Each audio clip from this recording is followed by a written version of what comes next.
tardes, mi nombre es Juan Pablo Cortés, soy estudiante de Economía y vengo a conversarles un poco acerca de la política fiscal del expresidente Álvaro Uribe Vélez del año del 2006 al 2010.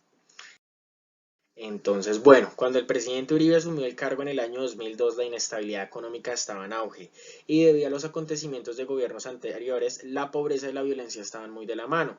Su primera medida como de política fiscal fue no dejar estos sucesos a manos del mercado y pasarlo con altísima urgencia como un objetivo del gobierno. Correcto, entonces vamos a hablar de tres características importantes de la política fiscal del expresidente Uribe. En este caso vamos a iniciar con el PIB. El PIB tuvo una alza impresionante hasta llegar a una tasa cercana del 8% por año, porcentaje que no se alcanzaba desde 1978 con el expresidente Julio César Turbay, hecho que pues ameritó mucho reconocimiento internacional. Segundo, una política fiscal permisiva, en términos generales fue así, fue permisiva pues ya que fue adaptada a las nuevas tecnologías, que facilitó la apreciación del peso colombiano, que fue influenciado en mayor parte por la globalización y sus raíces externas, razón de un gran endeudamiento nacional que en su parte generó un cierto desempleo en el país y perjudica a unos sectores muy específicos de la economía. Y por último, tenemos el aumento de productividad. Hubo un importante aumento de este en todo el país gracias a un buen desempeño económico en el transcurso de los años, que esto favoreció la creación de nuevas e innovadoras empresas y asimismo pues fue generando empleo. Esto va muy de la mano con la seguridad que se brindó en todo el territorio nacional, que permitía que las personas retomaran sus labores y o que hicieran creaciones de nuevas empresas. Esto se había frenado, se había pausado totalmente por la llamada amenaza terrorista. Hola, mi nombre es Vianey Ardila. Soy del programa de Economía. Quiero hablarles sobre la política fiscal, la cual configura los presupuestos del Estado y sus componentes, como lo son el gasto público y los impuestos, con estas variables con el fin de buscar una estabilidad económica del país, ayudar a que la economía aumente y mitigar las variaciones de los ciclos económicos normales que ocurren dentro del país. Ahora, quiero hablarles sobre la política fiscal que se vivió en el gobierno de Juan Manuel Santos, la cual fue la continuidad que ya se venía trabajando como política fiscal. ¿Qué quiere decir con esto? Que nosotros manejamos la política fiscal anticíclica, o sea que se busca minimizar los efectos de los ciclos económicos con acciones gubernamentales. Cuando la economía está llegando a su punto más alto, es el momento donde se empiezan a aumentar los impuestos, reducir el gasto para que la economía descanse. Cuando se aumentan los impuestos, las personas tienen menos incentivos para consumir y el gobierno recauda más ingresos y gasta menos. Cuando la economía llega a una recesión, tiene que entrar el gobierno a salvar la economía en general y cobrar un menor impuesto a sus contribuyentes. Durante el gobierno de Juan Manuel Santos vivimos una época de auge, ya que veníamos de superar la recesión económica del 2009. En esta época lo que se intentó fue mantener el gasto público constante, aumentarlo en lo menor posible de acuerdo al plan de gobierno y se intentó reducir impuestos a las grandes empresas con las reformas tributarias para incentivar la producción y que la contratación de más personal dentro de las mismas y así ayudar a aumentar la economía. Política monetaria del gobierno de Álvaro Uribe. La política monetaria del gobierno de Álvaro Uribe dentro de su mandato tuvo muchas controversias, ya que dentro de sus pilares era reducir el gasto, generando un mayor recaudo dentro del impuesto al patrimonio. Generó la reforma del Estado y la reforma fiscal.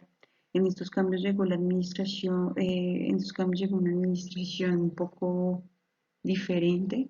eh, Utilizó la política mixta e incorporó a la vez estrategias monetarias y keynesianas. De su mandato en la política monetaria, dentro de su periodo, adaptó la política monetaria con flexibilidad a nuevas condiciones que representaban el cambio del ciclo económico al que se estaba presentando en su momento. Buscó en sus principios controlar las presiones inflacionarias donde elevó las tasas de interés de intervención. Dentro de su política monetaria existió un aplazamiento para las tasas de mercado. Año, año tras año, la tasa nominal tuvo un crecimiento paulatino donde pasó del 8.0% en el 2008 al 9.7% en el 2009. También él tuvo que enfrentar una crisis mundial financiera donde se presentó en el tiempo del 2008. Pero este gobierno promovió la creación de líneas de crédito para compra de bienes durables, como eran en su momento bienes y electrodomésticos. Adicional a esto, lanzó un subsidio para las tasas aplicables a algunos créditos de vivienda y esto contribuyó a generar una cartera un poco más permanente. Habilidades. La cartera de créditos de consumo comerciales hipotecarios, además de mostrar signos de deterioro en materia de calidad, presentaron una leve participación en el crecimiento de liquidez y en el crecimiento de liquidez del país. En el segundo semestre del 2008 existió, como lo había mencionado antes, una incertidumbre por la crisis financiera, donde Uribe utilizó diversos instrumentos para ampliar el espacio monetario, pero pues no fue muy beneficioso para el país. Adicional a esto, se realizó un incremento del impuesto al patrimonio para recaudar. Esos recaudos fueron destinados a reforzar gastos militares. Sumado a este, reforzó o sacó la reforma tributaria y la reducción del tamaño del Estado, el cual generó un poco de gastos donde de una u otra manera no se utilizó muy bien los recursos en la misma.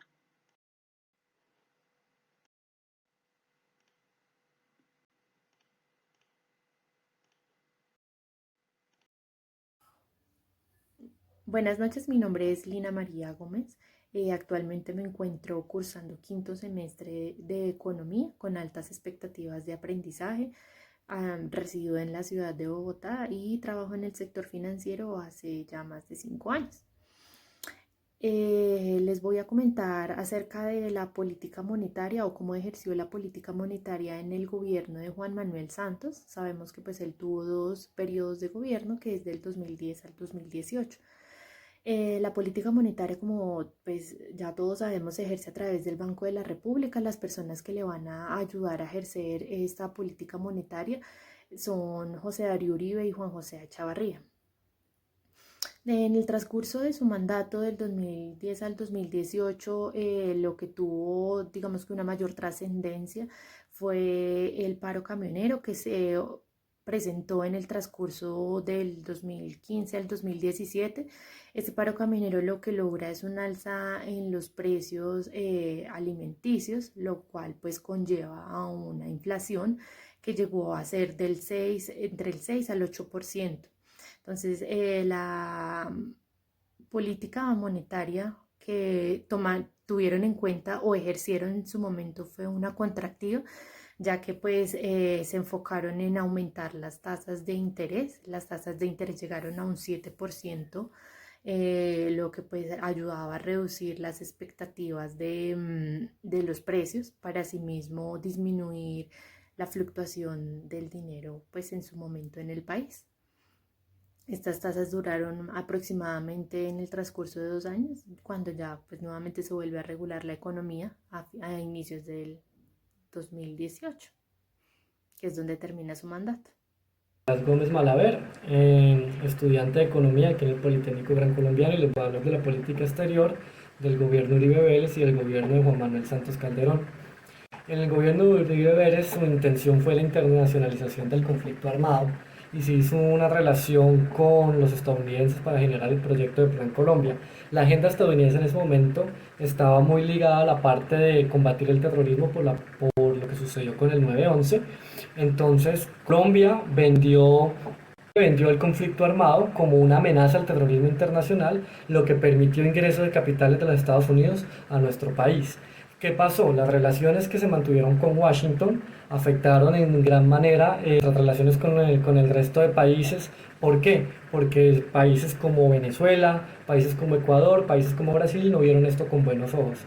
se instrumentalizó dentro de nuestro país la política internacional, afectando también de cierta manera por medio de radicalismos las elecciones en las diferentes regiones. Las embajadas y cancillerías alrededor del mundo se terminaron reduciendo y como podemos ver, los perfiles de los diplomáticos en el exterior no cumplían la carrera diplomática que debería tener una persona de este calibre. Y lo que sí vimos muy bueno fue que el sector petrolero en la época de Uribe aumentó de gran manera, ya que se vio la importancia que el petróleo tenía a nivel internacional y se empezaron a aumentar las exportaciones en petróleo. El gobierno Santos fue completamente diferente en el sentido de que no se internacionalizó la guerra, sino que se internacionalizó la paz. Y los negocios no fueron única y exclusivamente con los estadounidenses, sino también con los europeos, que eran más afines a esta idea de paz y a esta idea del postconflicto. Se mejoraron las relaciones con países con los que teníamos problemas en la región, como lo fueron en este caso Venezuela y un poco Cuba, mejorando, digamos, ellos siendo parte del proceso de paz y incrementó las misiones diplomáticas de las embajadas alrededor del mundo, como lo podemos ver de aquí del 2008 al 2018, cómo fueron cambiando. El Ministerio de Relaciones tuvo una mayor inversión económica y se creó la marca país, que sirvió también a atraer y mejorar nuestra inversión y mejorar el comercio exterior, y también nos permitió ser parte de la OTAN y de la OUTE.